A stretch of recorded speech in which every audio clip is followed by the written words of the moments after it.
Assalamualaikum warahmatullahi wabarakatuh. Apa kabar? Semoga Allah senantiasa melimpahkan keselamatan, kesehatan, dan kesejahteraan bagi kita semua. Amin. Jumpa lagi dengan saya Yusuf Alma dalam mata kuliah Matematika Bisnis 2. Kita akan lanjutkan materi tentang fungsi elastis dan marginal parsial. Kali ini kita akan membahas tentang utilitas. Jadi sejauh ini kita sudah membahas tentang kelakuan atau kebiasaan daripada produsen ya, mana tujuan utamanya adalah untuk memaksimalkan profit. Nah, sekarang kita beralih ke konsumen ya. Nah, maka sayangnya tidak cukup mudah untuk mengidentifikasi motivasi atas tingkah laku daripada konsumen ya. Jadi dalam prakteknya maka orang ini akan mengalokasikan proporsi waktu ya yang masuk akal untuk aktivitas santai ya. Jadi nggak mungkin orang itu akan menggunakan 24 jam waktunya untuk kerja terus kalau misalnya dia ingin memaksimalkan income atau pendapatannya ya. Maka karena itu konsumen perlu untuk memutuskan ya bagaimana atau berapa banyak item yang harus dibeli dari sekian banyak item dan punya preferensi ya di antara opsi atau pilihan yang tersedia ya. Nah, untuk menganalisis kelakuan daripada konsumen secara kuantitatif, maka kita mengasosiasikan pilihan ya, beberapa pilihan, serangkaian pilihan itu yang pada U atau disingkat atau disebut sebagai utilitas ya. Yang mana utilitas ini menandakan tingkat kepuasan ya. Misalnya ada dua barang yaitu G1 dan G2. Nah, kemudian pembeli ya, atau konsumen akan membeli G1 sebanyak X1 dan membeli G2 sebanyak X2. Maka variabel U ini dipakai sebagai fungsi daripada X1 dan X2. Yang mana bisa ditulis seperti ini, U sama dengan U X1 X2. Ya, jika U ya untuk X1 ya 3 dan X2 7, maka dia akan mendapatkan utilitas 20. Sementara kalau dengan X1 dia beli 4 dan X2 dia beli 5, maka dia akan mendapatkan utilitas 25. Pada contoh ini ya, maka kepuasan lebih besar itu didapatkan dengan cara membeli 4 item G1 dan 5 item G2. Kenapa demikian? Karena di sini kita bisa lihat utilitasnya atau tingkat kepuasannya lebih tinggi, yaitu 25 dibandingkan dengan mereka hanya membeli 3 G1, 3 barang G1 dan 7 item G2 yang nilainya hanya 20 saja. Maka utilitas ini merupakan fungsi daripada dua variabel, sehingga kita bisa melakukan derivatif atau turunan parsial ya, tingkat pertama ya, yaitu di sini kita bisa lihat do U per do X1 berarti turunan U terhadap X1 dan juga turunan U terhadap X2. Maka di sini do U per do X1 ini merupakan laju perubahan U terhadap X1 ya. Ini dinamakan utilitas marginal dari X1. Utilitas marginal daripada X1. Kemudian demikian juga halnya dengan X2 juga ya. X2 juga ya, sama juga ya. Dan jika XI ya, XI itu berarti kita XI itu berarti X1 X2 itu berubah sebesar delta XI ya. Sementara variabel lain dianggap konstan atau tetap, maka kita akan mendapatkan delta U itu setara dengan do U per do XI dikalikan dengan delta XI. Maka di sini jika X1 dan X2 keduanya berubah, maka kita bisa mendapatkan perubahan U atau delta U itu merupakan pertambahan kecil dari baik delta X1 maupun delta X2. Contoh seperti berikut, maka ada fungsi utilitas U sama dengan X1 pangkat seperempat dan X2 pangkat 3/4. Ya. Maka tentukan nilai utilitas marginalnya dari dou per dou X1 dan dou per dou X2, di mana X1 sama dengan 100 dan X2 adalah 200. Kemudian tentukan perubahan utilitas ketika X1 berkurang dari 100 ke 99 dan X2 bertambah dari 200 ke 201. Sebagaimana yang sudah kita pelajari di pertemuan sebelumnya, maka di sini kita bisa lihat untuk partial derivatif daripada U terhadap X1 maupun X2 itu seperti ini hasilnya. Ya, kalau dou per dou X1 berarti kita hanya menurunkan X1-nya saja, sementara X2-nya konstan. Demikian juga kalau dou per dou X2, maka kita hanya menurunkan X2-nya saja. Kita turunkan fungsi itu terhadap X2 dengan X1-nya tetap. Setelah ketemu derivatif parsialnya, maka kita masukkan ke ke sini ya, ke hasil derivatif parsialnya, kita dapatkan 0,42 dan 0,63. Kemudian karena X1 itu berkurang 1 unit, maka delta X1-nya adalah min 1 dari 100 ke 99. Demikian juga X2-nya bertambah 1 unit, ya, maka di sini kita bisa lihat dari 200 ke 201, maka dia bertambah 1 saja.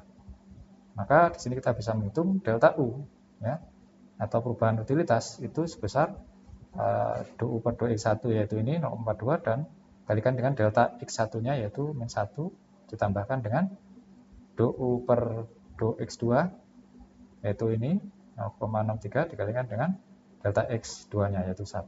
Hasilnya adalah 0,21. Kemudian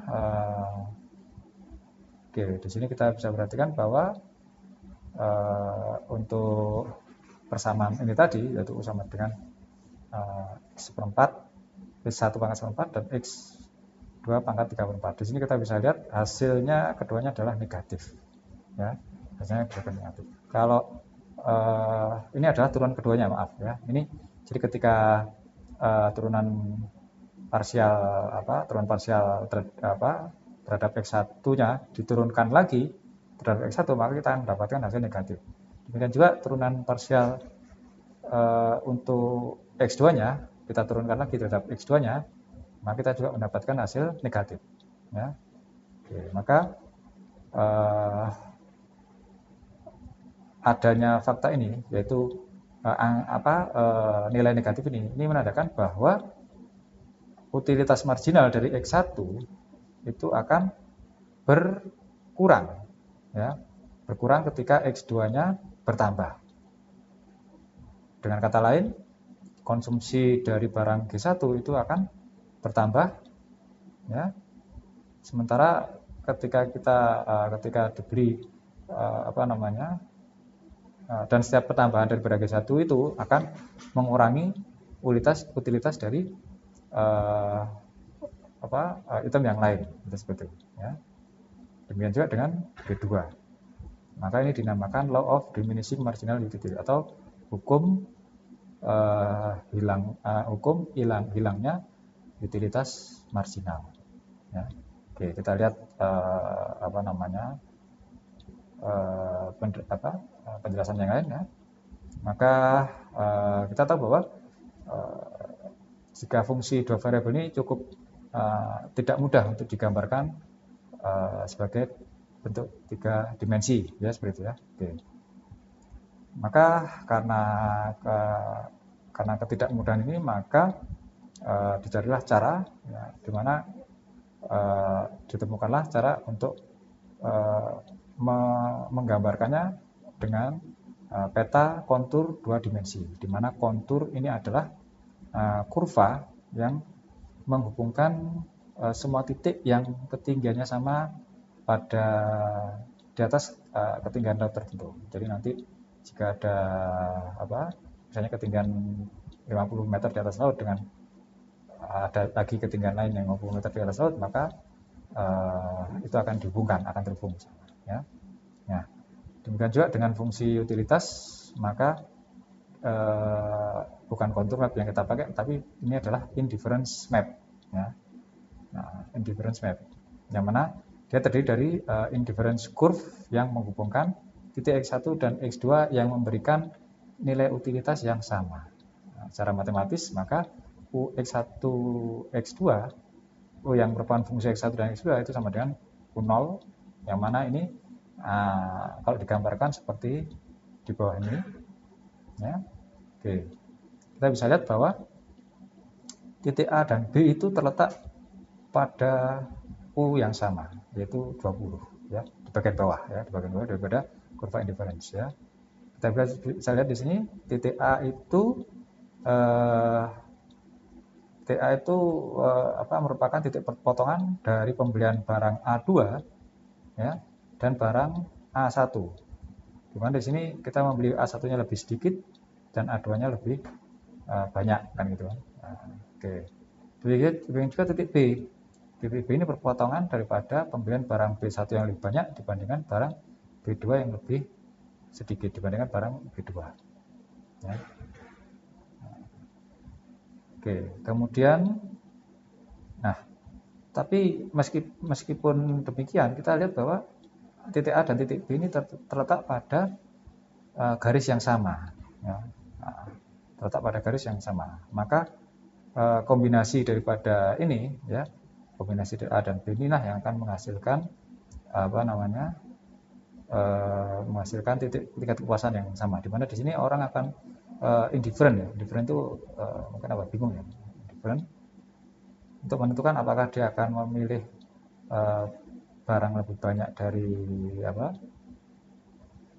G2 atau dia akan memilih banyak barang lebih banyak di G1 seperti itu ya, karena keduanya akan memberikan tingkat kepuasan yang sama ya, meskipun jumlah barang yang dibeli adalah berbeda. Nah, demikian juga titik C dan titik D yang D ini terletak lebih atas, di mana tingkat kepuasannya lebih tinggi ya. Nah, seperti itu ya. Nah, titik D adalah tingkat kepuasan yang paling tinggi, yaitu U0-nya adalah 40. Nah, di sini nanti akan ketemu titik D ini akan ketemu berapa banyak barang yang kita beli ya untuk X1 dan berapa banyak barang yang kita beli untuk X2, atau berapa banyak barang yang kita beli G1 dan G2, sehingga tingkat kepuasannya ini akan mencapai 40 dan merupakan tingkat kepuasan yang lebih tinggi dibandingkan yang lain. Oke. Nah, seperti kita lihat di atas, kurva indifference biasanya menurun ya, downward sloping ya. Nah, maka di sini penjelasannya adalah jika barang yang dibeli lebih sedikit ya, barang G1 yang dibeli lebih sedikit, maka sebagai kompensasinya dia akan membeli barang G2 yang lebih banyak untuk bisa mempertahankan tingkat kepuasannya ya, seperti itu ya. Di sini kita bisa lihat bahwa kurva indifference ini bervariasi pada panjangnya, di mana di sini kita bisa lihat bahwa nilai negatif yang besar itu mendekati vertikal aksis atau aksis tegaknya atau sumbu tegaknya, dan akan menjadi 0 ya. Dan akan menjadi 0 ketika kurva itu mendekati sumbu mendatarnya ya. Oke, dan ini sudah sesuai dengan hukum dari diminishing marginal utility. Kemudian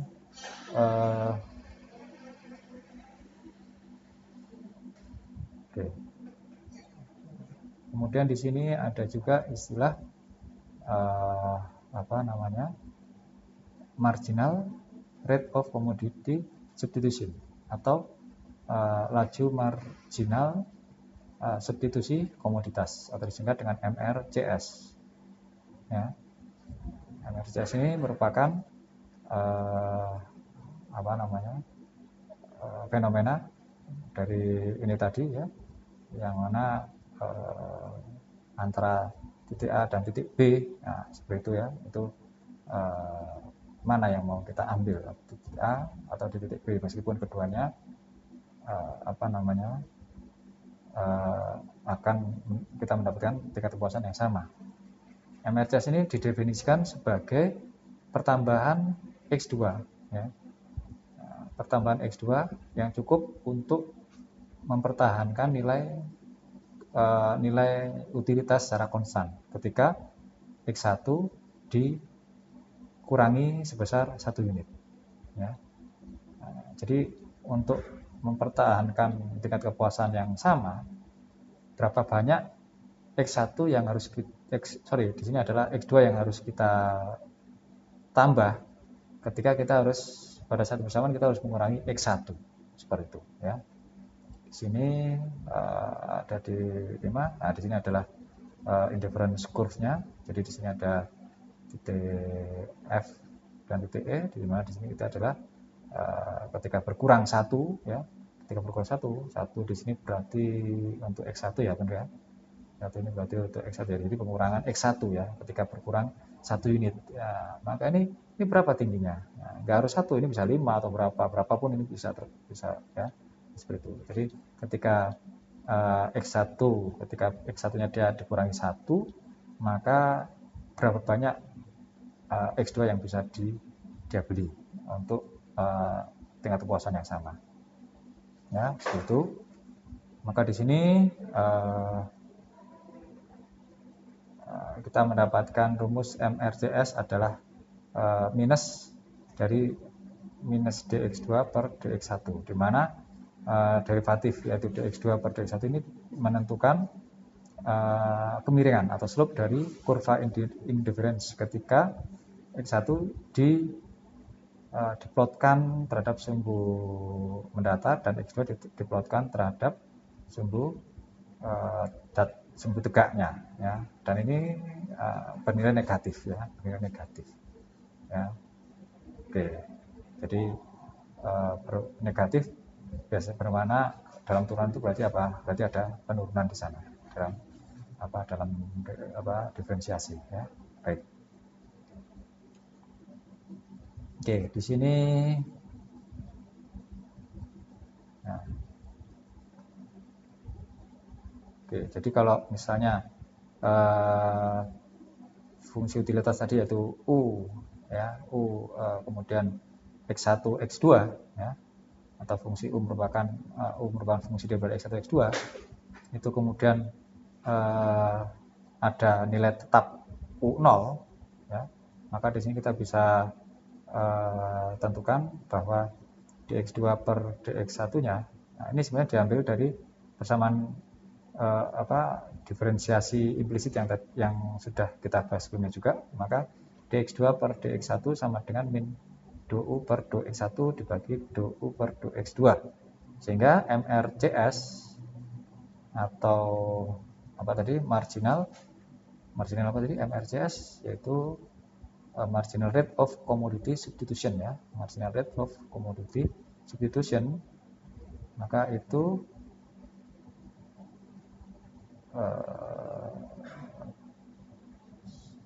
sebesar min dx2 per dx1 sama dengan dou per dx1 dibagi dou per dx2.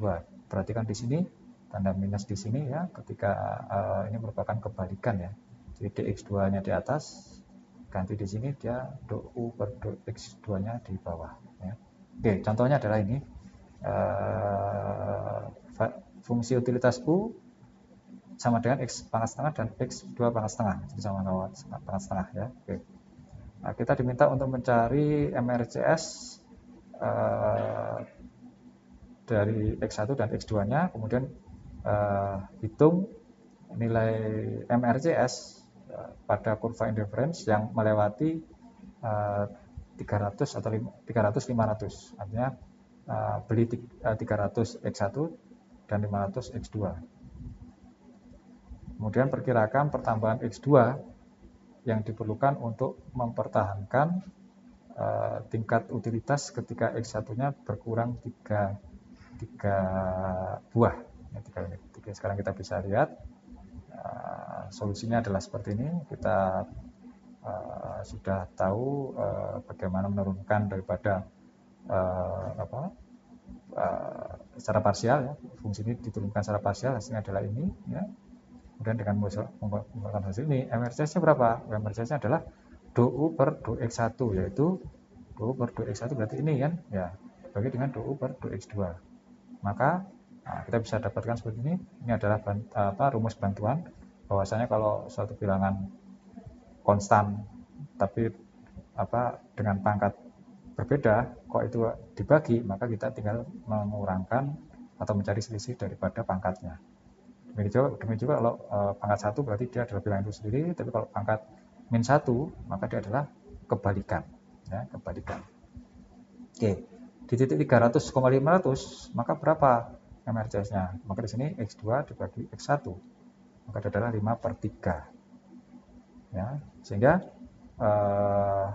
dengan 5/3, ya, maka kita bisa tahu bahwa dengan pengurangan 3 unit X1, ya, 3 unit X1, maka kita akan mendapatkan, atau kita harus dengan mengurangi X1 3 buah, maka kita harus membeli X2 sebanyak 5 buah supaya tingkat kepuasan kita sama, ya, untuk tingkat kepuasan yang sama.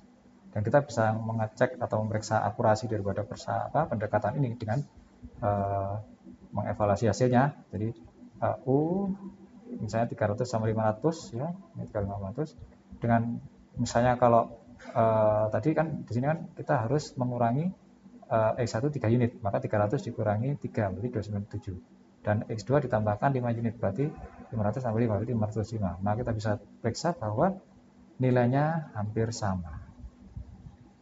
Demikian. Oke, begitu saja. Demikian yang bisa saya sampaikan, dan terima kasih atas perhatiannya. Saya akhiri. Wassalamualaikum warahmatullahi wabarakatuh.